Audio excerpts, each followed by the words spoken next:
Muchas gracias. Buenos días para todos. Eh, para mí es un honor estar en este espacio, hablando con todos ustedes, contándoles del camino que estamos construyendo, porque la transformación digital, el año pasado hicimos una charla de ciudades inteligentes y este año ya es totalmente diferente. O sea, cuando miré la presentación y yo dije, ¿qué me puede servir de la charla del año pasado? Y dije, no, hay muchas cosas nuevas que tengo que contar. Bueno, ponemos la presentación. ¿Ya? Oh, bueno, entonces, hablando de transformación digital para emprendedores y pymes, vamos a tocar 5 componentes básicos. Y para pasarla con esto. Bueno. Bueno, perfecto. Mm, adelante mucho. No, hacia atrás, atrás. Uy, está muy sensible. Hacia la segundo slide, porfa. Sí. Entonces, es muy importante hablar del pasado. ¿Por qué? Porque cuando nos paramos en la transformación digital, ¿qué nos encontramos? ¿Cómo hacíamos las cosas antes? Y el mundo evoluciona a una velocidad impresionante, que es lo que vamos a ver acá.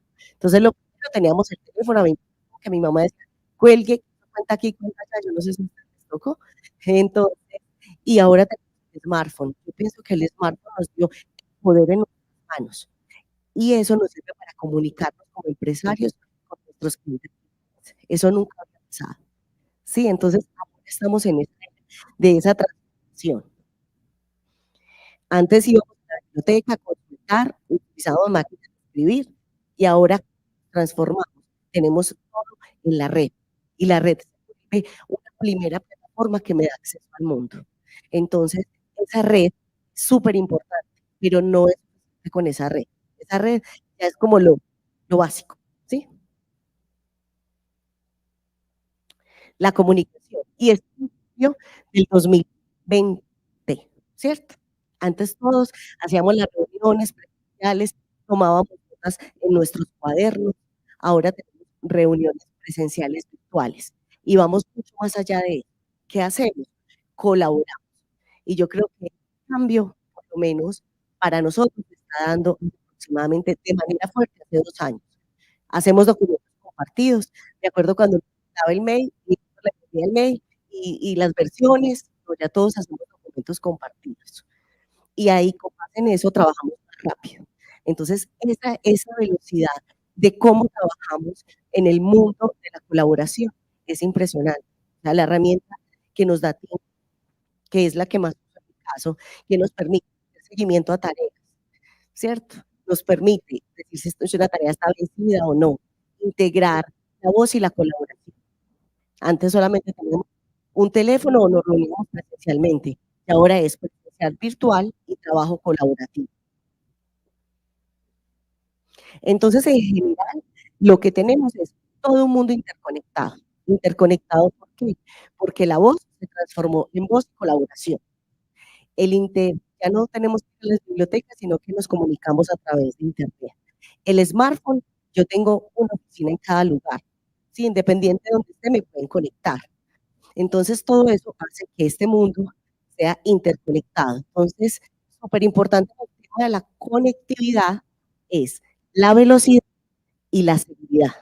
Estos son, este es un ejemplo, este es un ejemplo de ay, no aprendo.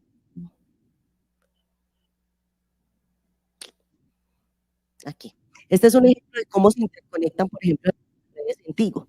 En Tigo tenemos conexión desde puntos Miami, Dallas, Jacksonville, California, llegan hasta nuestra zona de cobertura en Centroamérica y van hasta la Patagonia en Argentina. Y todo eso es una interconexión que se han creado caminos para que nosotros podamos transmitir información. Yo creo que este es el activo más importante que hemos construido como comunidad, porque no solo nos sirve a nosotros, sino que también lo utilizan otros operadores y nos pegamos a estas redes de otros operadores también para ser más robustos. ¿Y todo esto qué trae? El principal boom es los datos, porque antes no teníamos información o era muy difícil recolectar. Hacíamos encuestas de 1000. Voy a contar un ejemplo, nosotros hacíamos encuestas de calidad de red y decíamos: "Ah, no, 1000 es una muestra representativa", y vamos a examinar 1000 CPEs. Ahora nosotros diariamente, con una aplicación que tenemos, podemos monitorear 1.000.000 de CPEs cada hora. Entonces, los datos crecieron de manera exponencial y saber dónde están las fallas y cómo ser proactivos si hay un tema a nivel regional o a nivel de una zona o a nivel de un nodo. Entonces, eso nos permite ser más proactivos en la prestación del servicio. Y todos dejamos una huella. ¿Qué pasa con esa huella que estamos dejando? ¿Cómo nos conocen? Nos dicen qué estamos haciendo, dónde estamos, con quién estamos, y todo eso está en el smartphone, ¿sí? A veces uno dice: "Ay, yo me quiero comprar un vestido", y te aparecen todos los vestido vestido del otro, ¿sí? Entonces eso está cambiando el mundo, y así como cambia el mundo, debemos ser súper responsables en cómo usamos esa información. La gran cantidad de información que compartimos, aquí están las compañías que tienen más datos, el 70% lo tiene Facebook, de todos los datos de Facebook utiliza el 70% de los datos personales, Instagram el 58%. Esto es en el 2020, en lo personal creo que Instagram ya superó a Facebook, ¿sí? En la utilización. Tinder, Uber, Strava y todos estos recolectan datos. O sea, el core de su negocio, cuando uno mire, tienen grandes centros de datos para analizar tendencias y que nuestras marcas pueden ser más efectivos en sus campañas. Digamos que en el 2010 uno utilizaba mucho medios para difundir su contenido, ¿cierto? Medios físicos, medios audiovisuales.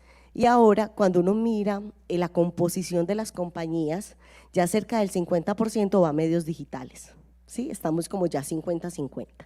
Entonces, ese es uno de los retos más importantes, donde meto cada centavo para conseguir más audiencia. Y ese es el reto que tenemos todos como empresarios.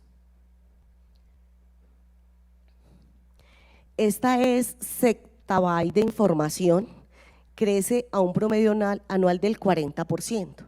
¿Y a dónde van todos esos datos? A los centros de datos que tengamos.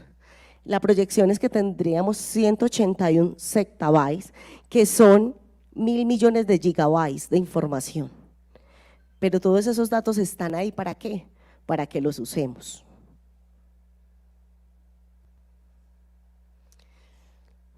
...29 años y estamos viviendo la transformación, yo pienso que la segunda transformación más importante.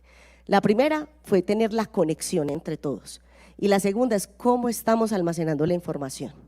Entonces miren, 29 años, el disco 1/4, el disco 3,5, del 1971 a 1984. Luego de 1984 al 95 el disquete, todos tuvimos disquete, yo todavía tengo algunas cosas en disquete, ya no muchas. Luego, miren la velocidad y se vuelve exponencial. En 1999 aparece la USB, ¿sí? Y luego en el 2000 aparece esa SIM card chiquitica. Y ya ahora es que la nube, ¿sí? Ya todos somos nube. Y la velocidad es impresionante. En menos de 5 años se está transformando tecnológicamente. Ya el que diga, yo voy a comprarme un servidor para tenerlo en mi empresa, uno dice, ¿cómo así? ¿Por qué? Sí, porque porque eso tiene mucha obsolescencia tecnológica. O sea, un servidor al año ya se está volviendo lento, todos los temas de seguridad. Entonces, ¿uno a quién se lo entrega? A los servidores en nube, que son centros de datos en Colombia, o las nubes públicas, AWS, Azure, Google. ¿Para qué? Para que tengan salvaguardada la información. Pero adicional de que la tengan segura, que la puedan replicar. ¿Sí? Si llueve, se me inundaba el servidor, que eso pasaba, y se me perdían los datos que tenía ahí. Ya no, ya ellos son los responsables de la replicación en sus centros de datos. Entonces, todo este mundo, entonces la primera conclusión es el internet y la conexión entre todos es súper importante, pero la segunda transformación más importante es cómo estamos almacenando y procesando los datos. ¿Por qué? Una cosa es almacenar y guardar. Y la otra es yo cómo los uso, la velocidad en que los puedo usar, la capacidad de usarlos. Y ese es el segundo tema, que ya los tengo guardados, pero luego, ¿para qué sirven? Entonces el cloud es la revolución en el almacenamiento y procesamiento de datos. Esta es una foto de un data center donde están guardados todos esos datos. Hay millones de información son procesadas. Nosotros en particular tenemos 2 centros de datos en Colombia y 6 centros de datos en Latinoamérica, que todos están interconectados. Imagínense, en AWS tiene millones de centros de datos en el mundo, Azure tiene millones de centros de datos en el mundo, y todos ¿para qué? Para custodiar esa información y para ayudarnos en un procesamiento de los datos. ¿Qué pasa con las empresas entonces? Aquí tenemos que el 75% de las empresas en Latinoamérica se va a cambiar al cloud, y las que nacen en cloud. O sea, no tienen en su concepción que van a comprar servidores físicos, que van a tener un centro de almacenamiento, no. Ellos nacen en cloud. Y adicional, porque el conocimiento en TI se va volviendo muy, muy especializado. ¿Y qué pasa con que el conocimiento se vuelva tan especializado? Es difícil de conseguir y tiene alta rotación. O sea, esas son las dos cosas. Y ya los muchachos a uno le dicen, no, es que yo voy a trabajar desde la casa. ¿Sí? Esas son como… Se rompen todos esos paradigmas de cómo estamos trabajando. Alta rotación, por ejemplo, a las personas que son demasiado especializadas. Lo que está pasando hoy en Colombia es que las empresas americanas, debido a todo el tema de inflación y de la volatilidad del dólar, contratan más barato mano de obra colombiana. ¿Qué están haciendo entonces las empresas, las de tecnología en particular, para contrarrestar ese fenómeno? Se están uniendo como en casas matrices que permitan compartir conocimiento en la región. Entonces, un ejemplo, en Tigo teníamos varias áreas que hacían cloud computing, y ahora tenemos una sola área que depende de la regional y vuelve competitiva toda la región. ¿Sí? ¿Por qué? Porque para nosotros solos, como Tigo Colombia, era muy difícil mantener el talento. Necesita alta capacitación, necesita alta flexibilidad. Entonces, para nosotros el talento en cloud es uno de los fundamentales. ¿Qué pasa con, entonces, ya llegando a cómo usar esos datos, cómo los empleados o cómo las empresas deben usar esa información para que sea productiva? Lo primero es que sea data inteligente. ¿Qué significa eso? Que yo debo usar y recolectar los datos que en realidad me convienen para el negocio. ¿Por qué? Porque cada subida de información a las nubes es un costo, ¿sí? Eso es lo que más cuesta. Entonces yo no puedo decir, voy a llevar toda mi facturación de 3 años a la nube, porque eso de pronto se me hace muy costoso. Entonces debo tener un proceso de cómo hago esa data sea inteligente para mi toma de decisiones, y ahí la llevo a la nube. Hay un tema súper importante y es la analítica y la automatización. Y uno decía, es que está muy lejano. Yo el año pasado que estaba dando una charla parecida, decíamos, es que está muy lejano que podamos usar la analítica para la toma de decisiones. Y decíamos, ¿será que sí? Algunos lo hacen, otros no lo hacen. Pero, ¿qué pasa? Llega la inteligencia artificial, y la verdad yo estoy sorprendida con ChatGPT. ¿Por qué? Mi hijo tiene un caso simple, mi hijo tiene 17 años, un día estaba haciendo un código en Python, normal, y llegó y me dijo, mamá, tengo un error y no sé dónde. Y yo dije, no, mira, entonces tradicionalmente, ingeniera tradicional, vamos a mirar paso por paso, vamos a recortar el código, a ver dónde está el error. Y empezamos a ensayar. Era muy largo, no llegamos. Al otro día llegó, hijo, vamos a seguir revisando el código. No, mami, ya lo resolví. ¿Cómo así? ¿Cómo lo resolviste? Me dijo, no, lo metí a ChatGPT y con inteligencia artificial me corrigió la parte del código que estaba mal y lo volví a lanzar. ¿Y funcionó? Sí, funcionó. Entonces uno dice, estos tipos de inteligencia artificial que son para todos, son los que hoy deberíamos estar estudiando, ¿sí? ¿Por qué? Porque, y yo decía, pero pucha, ¿cómo no se me ocurrió a mí antes? Uno decía, cada que sale una nueva cosa, un Airbnb, ay, ¿cómo no se me ocurrió antes? Es como estar en busca de esas nuevas ideas que se pueden hacer con base tecnológica, ¿sí? Y nacen de pequeñas inspiraciones, no tiene que ser el superdesarrollo. ¿Cuántas? Eso es otra cosa que estamos cambiando a nivel de las compañías de telecomunicaciones, y es que yo tenía un desarrollo que se demoraba 3 años para sacar un producto. Ahora son puros MVPs. ¿Me equivoco? Sí, me voy a equivocar. Y eso es lo que y le digo al vendedor, es que eso no funciona. Y yo, no, es la primera versión. Véndalo así y vamos a hacer incrementales. ¿Cuántas veces iOS mejora su sistema operativo? Casi todos los meses hay una actualización. Entonces tenemos que vivir con que hay errores, pero que esos errores debemos estar trabajando en corregirlos y tener claro cuál es mi incremental.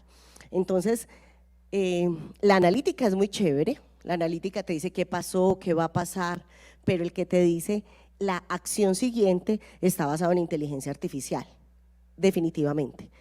Entonces, cuando uno mira esas aplicaciones sencillas, por ejemplo, lo que les contaba ahorita de ChatGPT, le preguntaba a mi hijo, que es como mi gran maestro en este momento, es como aprender de nuevo, le preguntaba, venga, y defíneme ChatGPT, y me decía, es Google con asteroides. O sea, hasta Google se quedó atrás. Utiliza otra aplicación que tiene bots integrados que se llama Discord, ¿sí? ¿Y qué es Discord? Y le preguntaba y me dice, es WhatsApp con esteroides. Entonces son todas las, y ya no utiliza Google, utiliza otro buscador. Entonces es como aprender también de esas personas que están en la innovación tecnológica. Entonces hay 2 temas que yo mantengo firmes en mi equipo de trabajo. Uno, los que conocen el proceso y cómo se mueven al interior de la compañía. Y 2, esos jóvenes que están empezando con muchas ganas y que son muy diferentes. Esos son los que tenemos que buscar para incorporar en nuestro talento digital a nivel de las organizaciones. ¿Cuáles son las tendencias digitales? En una entrevista que hicimos a las pymes, nos dicen que el 33% tiene que capacitar a sus empleados en soluciones digitales. Y lo hablo desde Tigo. Nosotros, como salir a buscar talento hacia afuera es muy difícil, pero preparar el talento es más fácil. Entonces, ese tema de preparar el talento es muy importante. Y no solamente preparar el talento, sino que tenemos que tener algo como un chip interno todos, que es el autoaprendizaje. ¿Por qué? Porque todos los días salen nuevas tendencias y ese bichito de la curiosidad es el que nos hace dar el siguiente paso.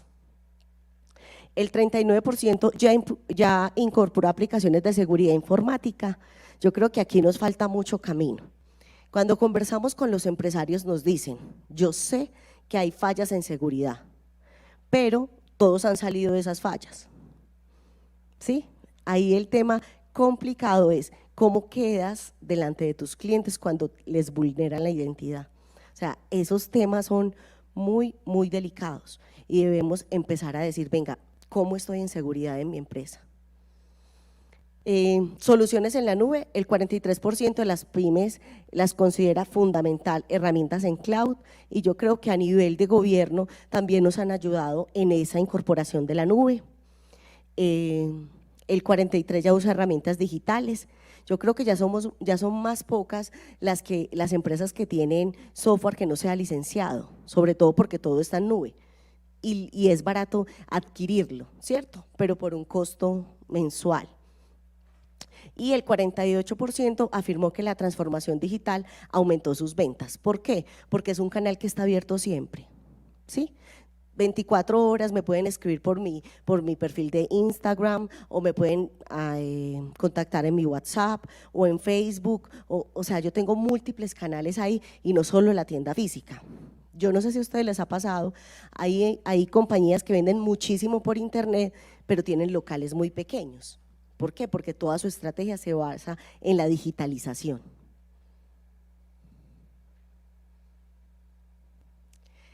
Entonces, miren, ya el 98% de las pymes en Colombia están conectadas a internet. Ese ya no es un problema. O sea, el internet es como lo que yo les decía, lo básico.